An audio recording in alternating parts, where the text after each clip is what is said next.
is one of only 4 ex-Vietnamese jets that are flying in the world. We call her 921. Is that not the best smoke system you've seen on any jet aircraft out there? Oh, it's beautiful. Watch the smoke rings form up too. Now the story of how this jet ended up where it is today is pretty incredible. Again, this plane flew in combat. This actual aircraft flew in combat in Vietnam for about 6 to 7 years. 2,200 hours of combat time. Speaking of combat, watch as Mark rolls in on a strafing pass. IED in that target. A very, very accurate bomber. In fact, this was the most accurate, believe it or not, the most accurate bomber attack aircraft that we had in Vietnam. Mark's going to lay down some strafe here with the 762 minigun.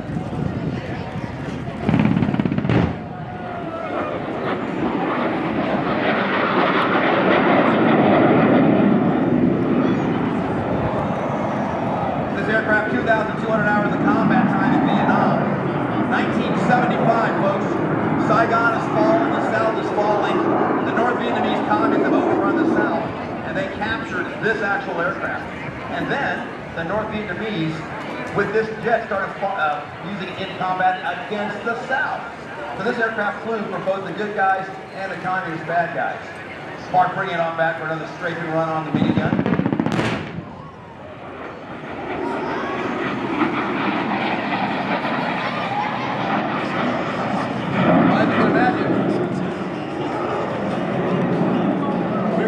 Give them much in the way of parts, and hold that right there. Watch Mark in the mid-radius turn, a 5G mid-radius turn. That's going to be about the tightest mid-radius turn you will see all day today.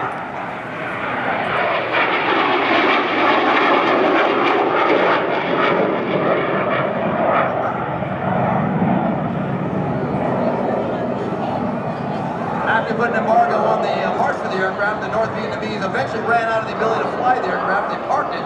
An Australian businessman bought 10 of these aircraft, traded them, took them down the Mekong River to Australia. In the late 90s, the owner of the aircraft now, Charlie Largay, bought the aircraft, and then the 20-year restoration began. Charlie pretty much restored this aircraft by himself. Watch the steep 45-degree angle bombing attack run that Mark does, just like you would in Vietnam.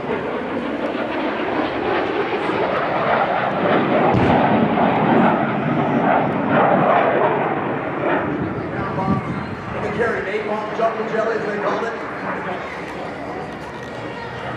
The 762 minigun, not very effective due to the heavy foliage in Vietnam. It wasn't really used very much.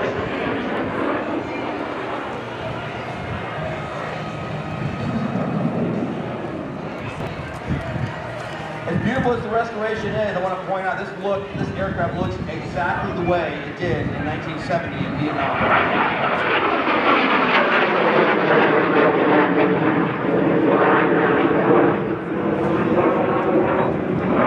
Great chance to look at the 190s of the Air National Guard, and it was used as a test aircraft for the U.S. Air Force's test pilot school in Edwards. Now let's go back to 1989. Noriega was Panama's narco-dictator, and the U.S. government had enough.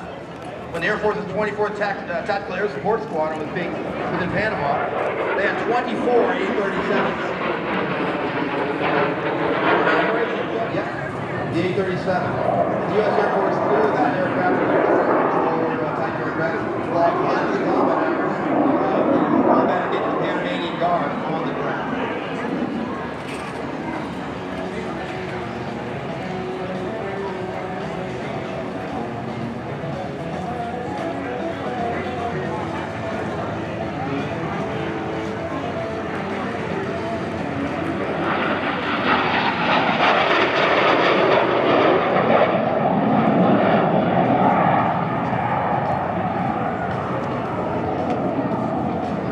The drop tanks are normally jettisonable, but the big tip tanks, the big 100-gallon tip tanks you see on the wingtips, not jettisonable. They're going to stay with the aircraft.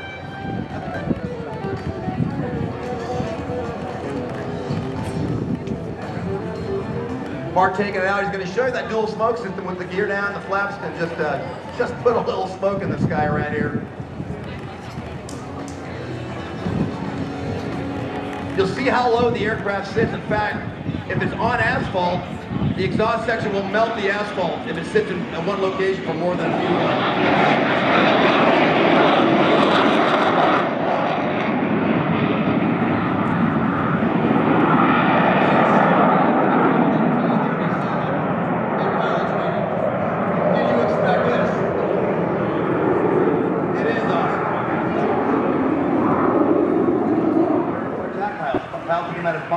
out of heavy.